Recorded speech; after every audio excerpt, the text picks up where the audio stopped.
Welcome to today's video on the chapter Molecular Basis of Inheritance from HS second year, and here I will be providing some easy tricks related to the topic of transcription. Before that, let's have a look at this fact. In eukaryotes, there are 3 RNA polymerases in the nucleus which have clear-cut division of labor. That means the 3 RNA polymerases 1, 2 and 3 are responsible for the transcription of the 3 different RNAs: rRNA, mRNA and tRNA. What is confusing is to keep in mind which RNA polymerase transcribes which RNA. RNA polymerase 1 is responsible for the transcription of rRNA or ribosomal RNA.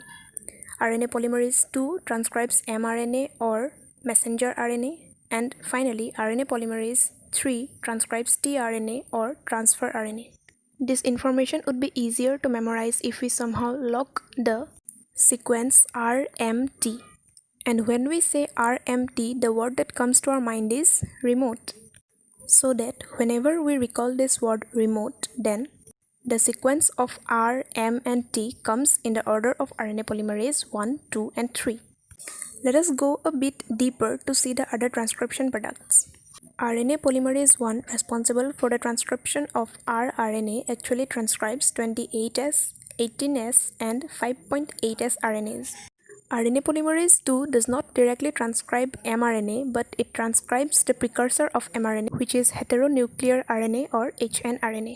RNA polymerase 3 transcribes tRNA, 5SR RNA and snRNAs, that is small nuclear RNAs. There is a special method characteristic of the eukaryotes by which they can convert the heteronuclear RNA to the specific mRNA. The process is capping, tailing and splicing, about which we will learn a short trick later in this video.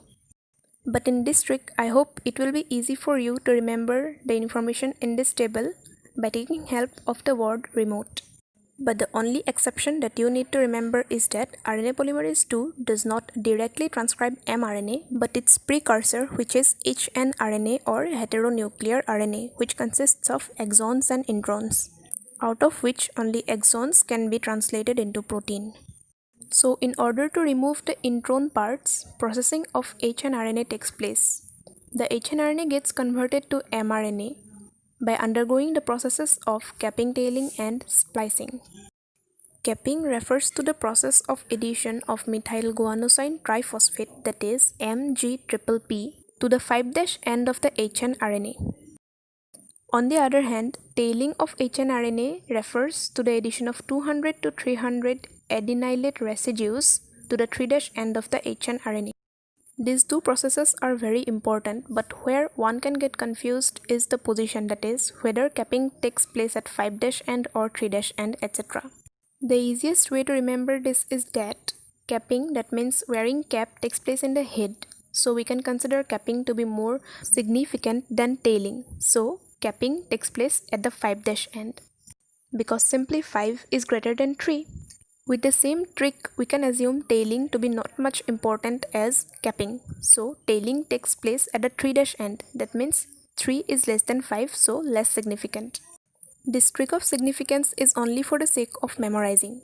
In reality, both the processes capping and tailing are of vital importance for all eukaryotic organisms. So that was all for today's topic.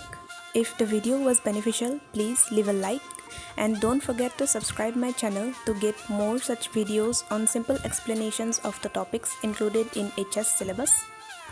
I will be back with another video. Thanks for watching.